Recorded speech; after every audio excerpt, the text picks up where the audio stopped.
Nako, one bull, sapul na sapul ka. At talaga wala ka, yata kawala dito ngayon, no? Talagang nagseta na. Ang dami nagsasabi na iba daw ang script ng Marines, na iba. O, teka muna. Ito, yung mga nagsalita, bago. Ha?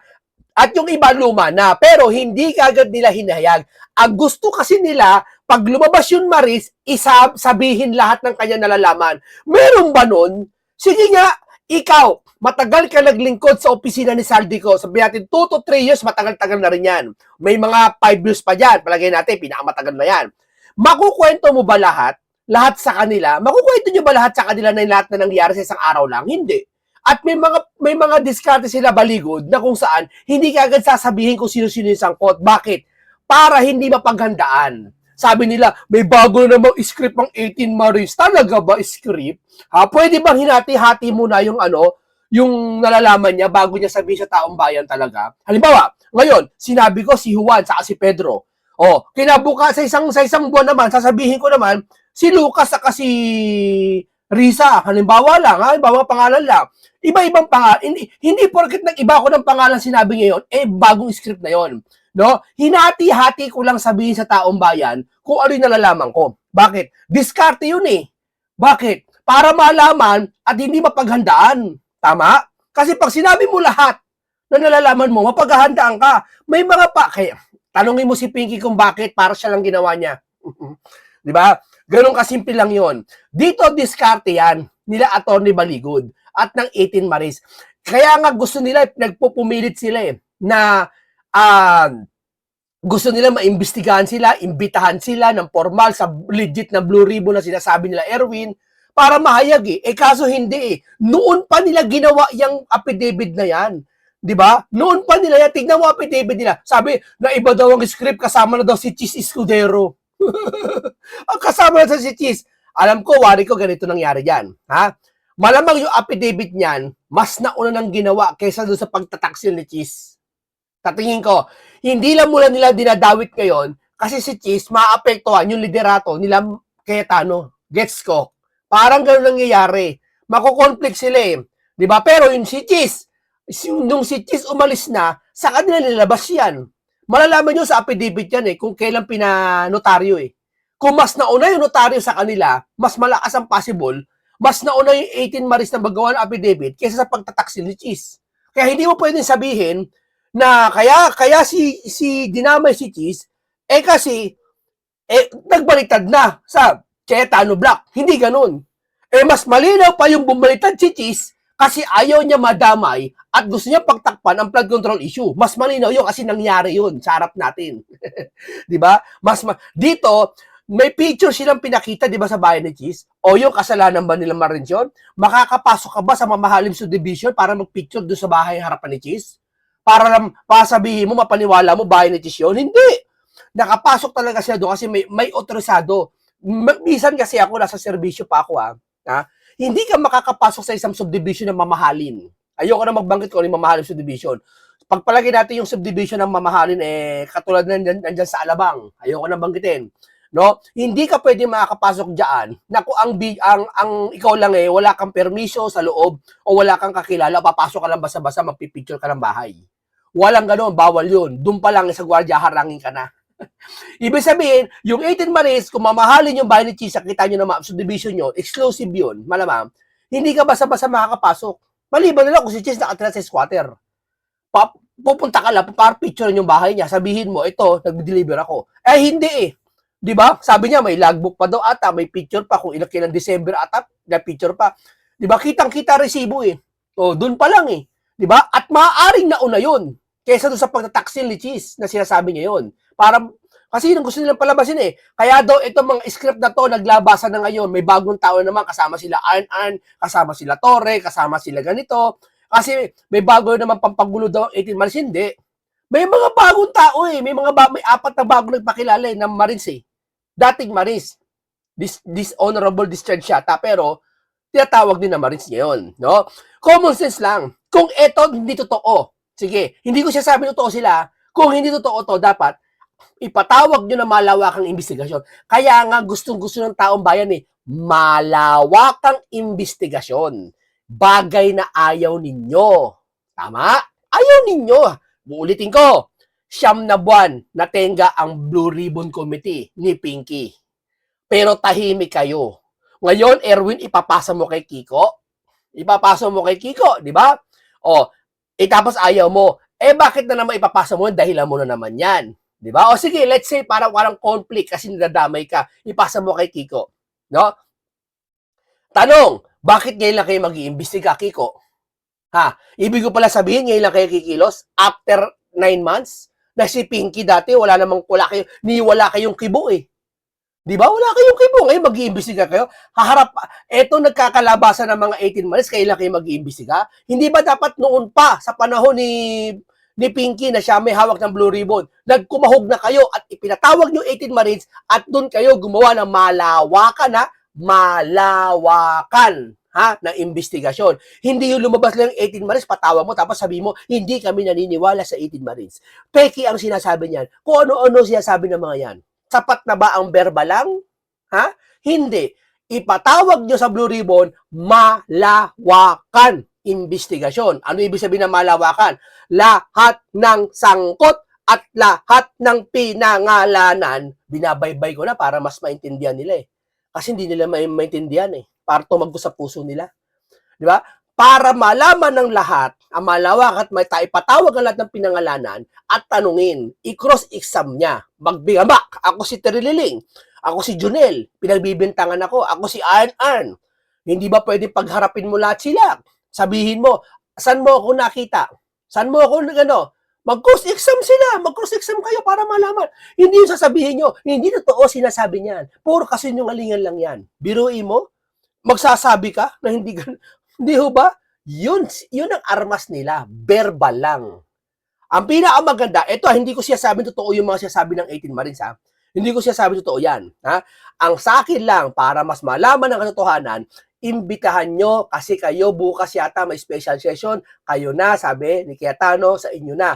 Sa inyo na ang komite. Sa inyo na ang Senate Presidency.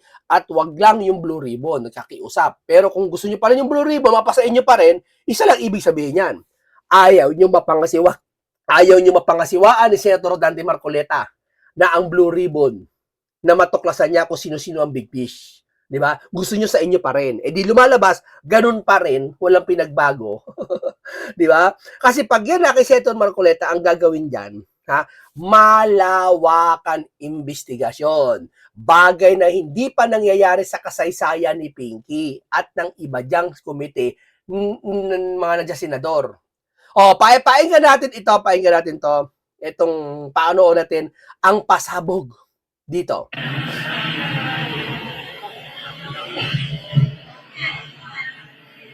Sir, yan sa building ni Senator Soto.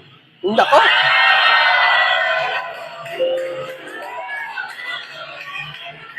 Bali, ako yung advance team gamit yan, sir. Kasama ko yan si Padilla. Si Robin Padilla. Roman Padilla yata, hindi Robin Padilla. Baka sabihin yung Robin Padilla. Roman Padilla yata yung pinasabi. Kakilala yata nila yon. Ito yung saan building daw ito ni Soto. Ganito yan. Hindi to matibay na ebidensya para sabihin si Soto ay nagdala ng maleta. Pero ganito, nasasangkot siya at nagdala ng maleta. Hindi ba pwede si Soto bilang isang senador din, pagganahin niyo ang Blue Ribbon talaga na tunay? Ipatawag mo Soto. Hindi totoo yan. Wala, may bigote. Hindi totoo yan. Wala yan. Ganun lang ba yon? Ipatawag mo. Senador ka eh. Ipatawag mo sa Blue Ribbon. Sabihin mo, is-cross-exam mo sila kung nagsisinungaling sila. Wala ka nang pakialam sa iba kung ano yun. Yung sa'yo, tanungin mo lang sa'yo. Ano sa'yo? Saan mo ako nakita niyan? Di ba sabi, anong building yan?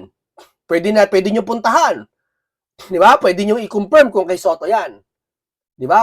At kung talaga may, kung nangyari yan before 2025, malamang may CCTV yan. At questionable, pag ang CCTV niya nawala. Alam ko, naka-record yan. Bago magbura ang CCTV, may mga file yan. Yan ang alam ko sa malaking building, ha? Di ba? Makikita nyo yan dyan. Di ba? Kung talagang totoo yan, tutugma. At hindi pa naman porket yan nag-deliver, pag sinabi nag-deliver, nandiyan na yun na yun. Ewan ko ba bakit sila react ng react? Ayaw nila mag-imbestiga. Ang tawag dyan ng mga defensive. Sino tong kinuha mo ng litrato? Ako yan, sir, nagawa. Kasi yung nag-advance kami dyan, bali, pinipicturean ko, sinisend ko sa Viber group namin. Pinipicture sinisend sa Viber group. Ulitin ko hindi natin sila pinabibintangan. Hindi natin pwedeng sabihin totoo yung lahat na sinabi ng Marine. Ang atin lang, malawakang investigasyon, maging alerto kayo. Imbestigahan nyo ito ng seryoso. Kasi sabi nila, pag imbestiga kay Marcoleta, hindi ito totoo. Ito daw hearing kay Mike, itong hearing na ginawa ni Mike Defensor, is colorum. Palagay natin, sige, okay, tama kayo. Paano magiging totoo ang hearing ng 18 Marines? Di ba kayo? Kasi kayo bukas special session kayo na leadership, kayo nasa presidency, nasa inyo na ang komite. Ipatawag nyo na to. Panahon na. Ayaw nyo pa rin. Hahayaan nyo pa rin ang 18 Marines magsalita sa ganito, iba't ibang venue. Ayaw nyo pa rin talaga mag-imbestiga. Ang sasabihin nyo na sa social media, malalagot kayo sa akin, hindi ako nanguha ng pera, hindi ako dyan, gumagawa na kayo issue. Bagay, walang aamin kahit isa. Hindi nyo pa rin papatawag to. Ganun lang ba yun? Sapat na yung salita sa bibig nyo na hindi totoo ang 18 Marines, hindi totoo siya sabi nila, sapat na yun? At yung ibang taong bayan naman naniniwala. Sapat na ba yun? Hindi yun ang formal para patunayan na wala kang kasalanan. Kayo ang dyan, 18 Marines, tao ni Saldi yan, ipatawag nyo para malaman nyo. Yun lang yun. Seryosong patawag ang payo ko naman sa 18 Marines, dumalo kayo. Yun na nga nangyari nakaraan Kung ano-ano pinagsasabi ni Erich. Kesyo daw may lindol. Kesyo daw is consultative meeting. Ma-inform yung tropa na abort na kami, sir. Next.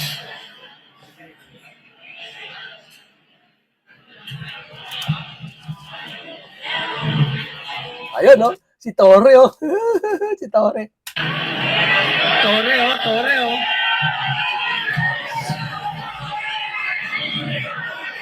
Ito yung cancer. Kayo ka, sir. Baka sabihin nyo, AI yan. Sabihin nyo, AI yan, AI. Baka sabihin na naman ni Torre, AI yan. Dito, sinasabi, hindi naman kayo nagbigayan Dito, sinasabi, sa cellphone daw, na parang magdi-deal na wag na maging maingay. Ganito na lang. Hindi tayo pwede maniwala pa dyan. Pagharapin ka, Torre, sana ng bagong Blue Ribbon. Na gagawin nila bukas. Kasi malamang 13 na sila bukas, ipapatawag na. Malamang marami nang babaliktad ang gawin nyo, ipaharap nyo si Torre at sabihin nyo, magharap-harap lahat sa isang conference, sa isang hearing. Ayaw nyo pa rin. Di ba? Napakadali ng gagawin nila. Ipatawag ang 18 Marines. Kasya sila doon. Nakita nyo yung lawak ng Senado? Kasya sila doon. Limitahan na lang siguro yung mga uosyoso. Kaso wala namang uosyoso doon, may mga media yun Di ba? Kasya sila doon. Ayaw nyo bang gawin? Napakagaan nun. Kesa naman magpa-interview itong mga 18 Marines kung saan venue. Papayag ba kayo? Ang gagawin ng matalinong hakbang na isang Senado, ipapatawag tong mga to. Sige, tapusin natin tong araw to. Ano ba talaga ang nangyari? Ulitin nyo on the top. Kahit magsayang kayo ng 2 araw, 2 sesyon. Ayaw nyo pa rin. Ayaw nyo pa rin.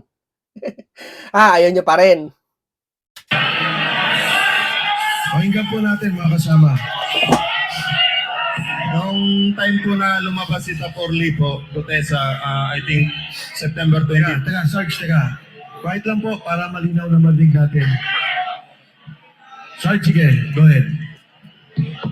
Ito po yung time na yung lumabas na po si Taporli Gutesa. Ayan, ang dami, puro manis yan, sila yan, September 25, 2025. Inumpisahan na kaming 24. Inumpisahan na po kaming kausapin ni General Torre po para bigyan po ng mga offer po, katulad po nung cellphone po. Ito po yung cellphone na nakuha ko. Tapos binigyan rin po kami ng 50,000 po para kapalit po doon sa affidavit na magpapatunay po na papasinungalingan namin yung mga pahayag po ni Tap Orly Gutesa po. Nako, dito pala sinasabi na kinausap sila, uy, yung sinabi ni Gutesa, patotohanan nyo na nagsisinungaling siya. Sinasabotan pa sila. Ito ang sinasabi nila. Oh, ito ba hindi nyo iimbestigahan? Ayaw nyo pa rin. Ayaw nyo pa rin. Imbestigahan. Di ba? Ayaw talaga nila eh. Ayaw nyo pa rin. Di ba? Sapat na ba sabihin nasa social media, sa Facebook ka, hindi totoo sinasabi ng 18 Maris. Binuhin mo, imbis na sagutin yung aligasyon sa kanila, kung ano pinasabi nila sa social media. Yung Kiko Matching, imbis na sagutin, ba't may picture ka dyan? Kasama mo, asawa mo. Imbis na sagutin, sabi niya, mananagot kayo, dinamay niyo pamilya ko. Sipin mo. Di ba? Imbis na sagutin yan, ano ba yan? Magpatawag ka ng isang hearing. Dahil ikaw public servant ka. Marami talagang pwedeng ibato sa'yo. At alam mo, pwede marami mag-invento sa'yo, ibato sa'yo, madamay ka sa mga picture, bigyan ng kahulugan yung bawat picture. Kaya ipaliwanag mo, hindi sa pamamagitan ng social media. Ipaliwanag mo sa Senado ka, ipaliwanag mo, ipatawag mo yan. Magkaroon kayo ng special hearing sa bagong Blue Ribbon nyo, bukas pa lamang, kasi special session ni Pangulo. Bali yung 50,000 bayad po sa amin for disturbance fee po na sinasabi nila. Niya po. Yan po yung patunay na pumunta po kami sa Raffles, doon po sa office niya. Sa Raffles Makati po. office ni General Torre o ni Saldico? Unit po ni boss, ginagawa niya pong office po. Kasi nandun rin po yung sekretary niya po, si Analisa Gaspar po. Sir. Secretary Nino. Ni General Torre po. Grabe, So, no? Detalyado yung mga sinasabi nila. At mas detalyado pa yan pag tinanong mo. Kasi nasa affidavit niyan kung ano lang yung mga nakita nila. At may picture. Hindi pwede nila, sabi ko sila, hindi po pwede magsulat ng affidavit yan, ganyan kakapal. Kasi kung yan mga yan, magsusulat ng totoong nangyari at lahat ng kilos nila gagawin nila, makapal pa sa ganyang kakapal ang maisusulat yan. Diba? Puro highlights na nakikita niya, pero hahaba yan sa pagtatanong ng mga senador. Halimbawa, kayo na Blue Ribbon, kayo na, nila One Ball. Tanungin nyo, kung yung bang building ni One Ball, nasan niya, kailan niya. Tanungin nyo, himayin mo. Saka mo depensa ng sarili mo. Hindi yung sasabihin mo, wala akong kasalanan. Siya sa unit ni Congressman Saldico. No, sir. Parang ginamit lang yan, sir, na pang-establishment namin na kakausapin kami, sir. Diyan kayo nag-set ng meeting. Yes, sir. Yung time kasi na yan, sir, hindi rin namin alam kasi ang akala namin sila pa ni dating speaker at saka si Bosaldi. Yung pala, ginagapang na pala, sir. Kaya akala namin si boss pang nagpupundo dyan para ma-hold the line kami, sir. Para hindi kayo lumabas. Opo. Sino-sino itong mga nandito? Yung dito po, yung naka-gray po, si kasamahan po namin, si Tap Malati po, retired Army, si General Torre po, si Tap Lupian, si... Tingnan mo, kilala lahat nila, oh. Ito to, kilala talaga nila lahat yun. Ito ba, hindi mo malawakang imbestigang gagawin to? Ito ba, papawalang visa mo na naman ba ito? Hindi para mag-imbestiga para paniwalaan sila. Para mas malawak na imbestigasyon kung totoo talaga o hindi ang sinasabi nila. Hindi ka naman mag-iimbestiga para patunayan yung sinasabi nila eh. Mag-iimbestiga kayo para yung sinasabi nila kung totoo o hindi. Sarge Master Polidario, si Tap Pabiluna, at saka ito po yung ulo po, si Tap Puluntante po. Kasama rin dyan po. Actually sir, marami kami dyan. Mga 15 kami sir na pinapirma po ng NDA po, non-disclosure agreement at saka yung affidavit po na... Para sabihin na wala na patotohanan na yung sinasabi ni Gutesa sinungaling. Eh ba't mo gagawin yun kung talagang bakit mo gagawin yon na yung si Gutesa, papapirmahin kayo, patunayan yung sinungaling si Gutesa, kung si Gutesa talaga ay hindi ka panipaniwala, ba't nila pinapagawa yun? Ibig sabihin, totoo sinasabi ni Gutesa. Tama? papatunay na papasinungalingan po namin yung sinasabi ni Taporli po. So nagkaroon kayo ng isa lang na affidavit para sabihin nagsisinungaling Si Gutesa. si Orly Gutesa. Individual yan, sir. Kaya nga, Tamo, isang individual na kung saan pinatutunayan nila nagsisinungaling si Gutesa sa pilitan. With bayad pa yata 50 mil. Sipin mo yan? individual affidavit Ito ba hindi mo iimbestigahan to? Ito ba gawa-gawang kwento to? Kung gawa-gawa, bakit di mo imbestigahan? Ayaw nyo pa rin. Ayaw nyo pa rin imbestigahan. Mga kapatid, tayo pa ulit-ulit para malaman nila madama ng mga nanonood kung ano yung tama't mali sa nangyayari. Dito hindi natin sinasabi na pagbibintangan natin sila Torres, sila Arn o yung mga pinangalanan. Hindi o. Hindi tayo ganun dito. Dito ay sinasabi natin na mas maganda malawakang investigasyon na buksan nila to. Panahon na. Di ba? pero Sige, yung siyam na buwan ni Pinky hindi nag-iimbestiga, sige, okay na yon. Palipasin mo na yon. Patawarin na natin yon. Yung siyam na buwan hindi siya nag-iimbestiga bilang Blue Ribbon, makapangyariang komite na pinabayaan niya, hindi siya nag-iimbestiga. Sige, granted, okay na yun, patawarin mo na, palagpasin mo na yon. Pero ito naman, huwag sanang palagpasin. Kayo na ulit may majority, di ba? Huwag niyo naman palagpasin. affidavit, ang sinasabi lang, nagsisinungaling si Orly Gutesa. Tama? Opo, sir, tama. Tama po sir, tama. Okay. Matanong ko lang, bakit ang posing nyo nakaganyan? Yung time na inaamon niya si, sir, paste ng boxing. Kaya ganyan ang posing nyo. Yes, sir. Next.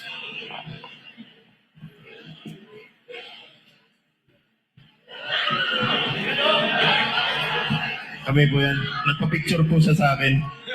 Totoo yan. Nagpa-picture si Torres sa kanya. Pwede. Pwede. Sasabihin naman dyan, ba't naman magpapapicture sa'yo si Torres? Sino ka ba? Hindi ganun. Yan, official para, kung totoo man yan, nagpa-picture si Torres para may i-document siya. May ipapakita siya sa amo niya. Ito boss, okay, confirm na. Pwedeng ganun. So, makatuwid, napapirma naman yung 15. Di ba? Napapirma.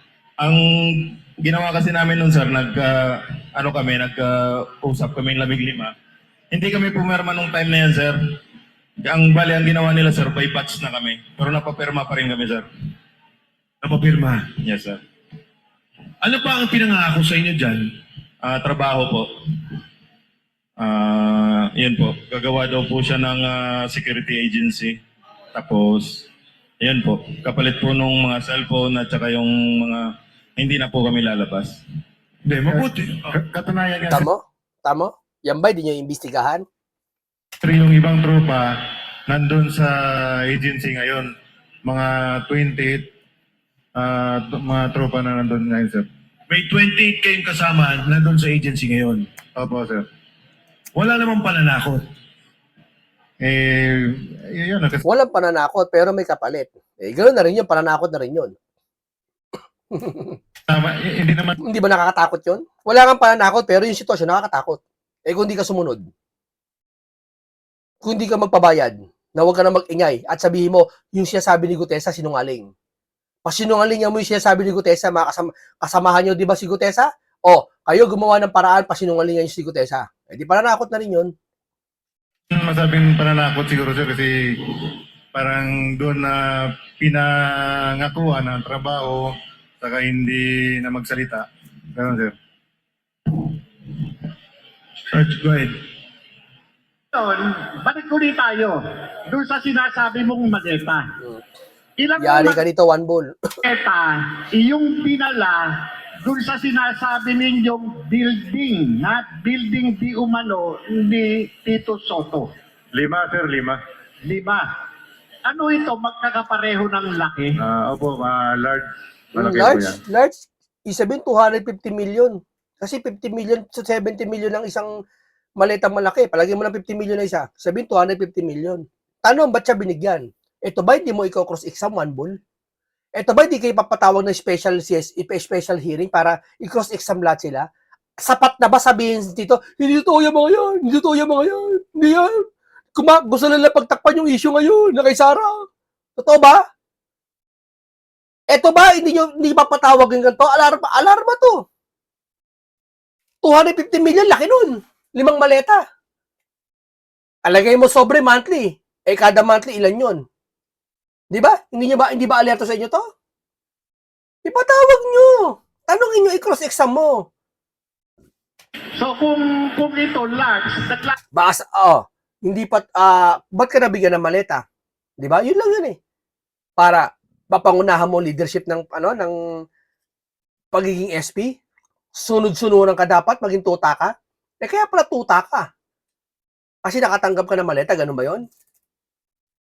Tanong ko lang laman ito ng 70 milyon, 70 milyon, tama ba? Opo, sir, sa estimated na laman niya.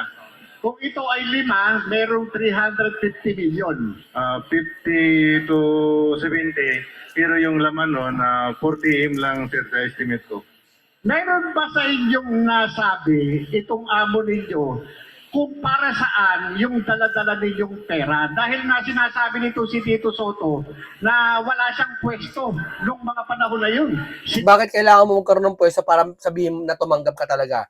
Bakit mo kailangan, sabi ng iba, yun daw si Junel, hindi naman daw congressman, ba daw tatanggap? Bakit? Congressman lang ba tumatanggap?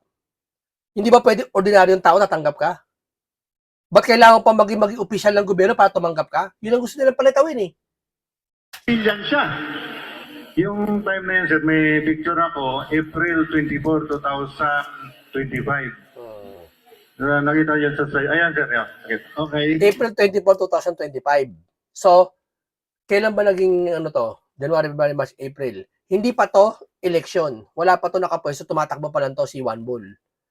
So, sasabihin nila, hindi pa ako senador niya, ba tatanggap? Bakit? Senador lang ba tatanggap? Anong katwiran yan? Nakita mo katwiran nila? Yeah? Ba't naman ako, di pa naman ako senador niyan eh. Anong kinalaman ko dyan? Bakit? Bakit ba hindi ka senador, wala ka ng kinalaman? Di ba? Yun ang gusto nila palitawin eh. Meron po. Yan si Robin Badilla, yung advance team ko. Ito, nakatayo na ito. Opo. So, ito Yung iba. yung building. Yung sa ano yan, sa entrance papuntang lobby. Okay. Elevator din. Dito ba dumaan sila? Hindi po, dun sa lobby sa Sa baba. baba. Sa baba.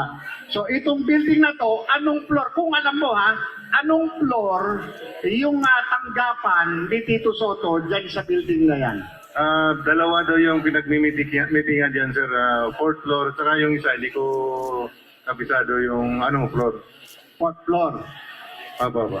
Noong dinala ninyo yung maleta, nakarating ba sa kaalaman mo na itong maletang ito ay naibigay kay Tito Soto? Kung meron Opo, sir, kasi kasama po si Boss Saldi ko na umakyat sa opisina.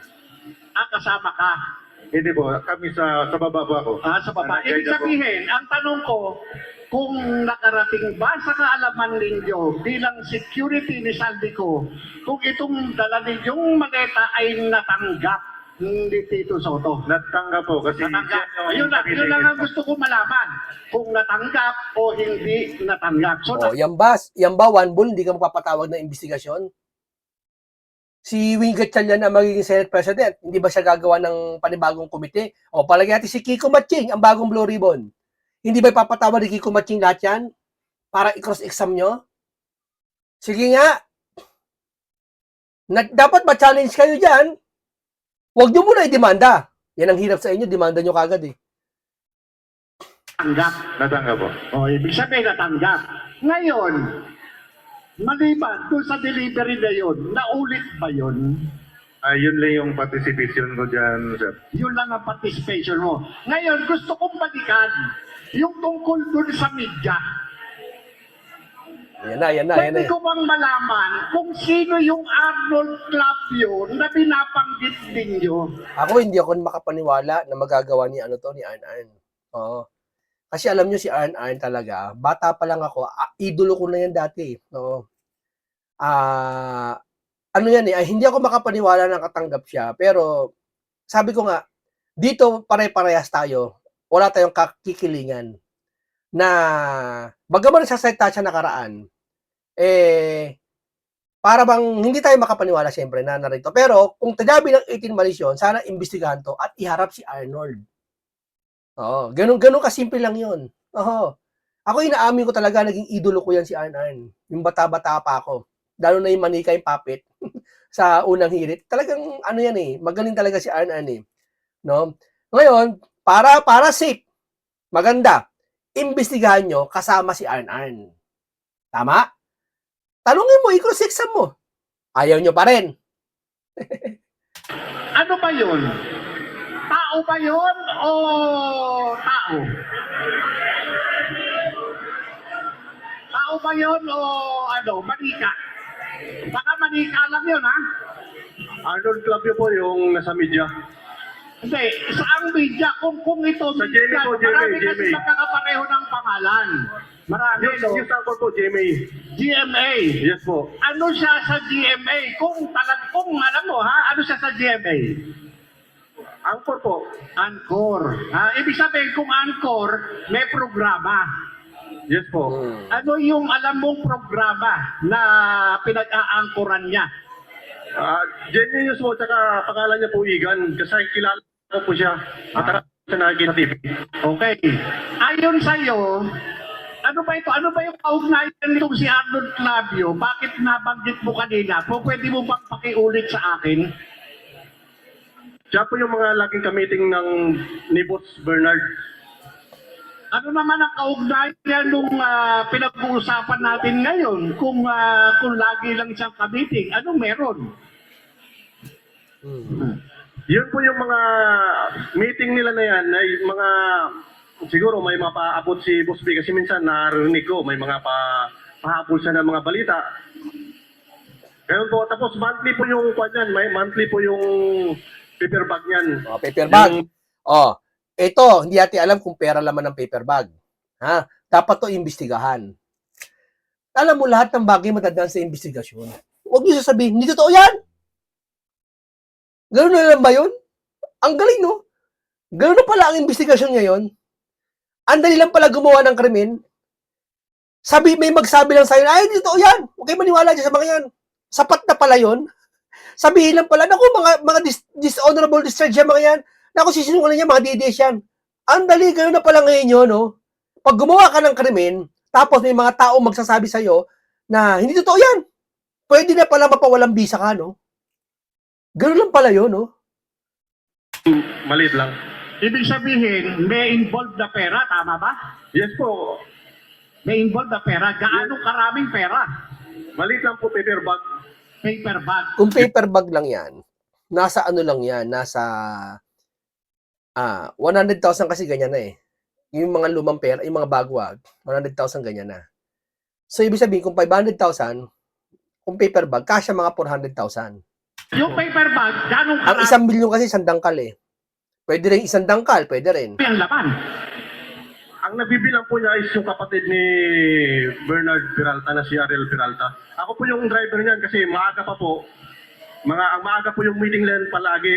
Lang mga 7 or 6, gano'n. Ay, Yun na, maraming salamat. Thank you po. Balikan ko lang po yung ICC. Kasi napaka Tayo ngayon to ICC ah. talaga nung ICC doon sa hindi lang dahil sa problema ng korupsyon, pero yung problema ng ating soberenya, di ba? Doon nagkaroon ng Pero mo naman, dito pala siya sabi sa Aiden Marisa, magkakasabot pala bago mahuli sila kay Digong sa ICC. Sila may sabi ha, kuha kay Pangulong Duterte, binanggit nyo nga 2023. Ang gusto ko lang malaman, dahil narinig ko to sa isang kwento ninyo, sino yung nandoon sa meeting na nung arestuhin ang Pangulong Duterte sa airport? Sino yung mga nandoon? Yung naka-witness? Sige, Sarge, go ahead. Kami po yung naka-security kay Kong Saldi that time, sir. Yung gabi, bago huliin si PRRD po. Nag-meeting po sila Kong Saldi sa Unit 8 and 9, Townhouse. Kasama sina former Speaker Romualdez po. Sino ka meeting? Saldico. Saldico, former Speaker Martin Romualdez. Romualdez.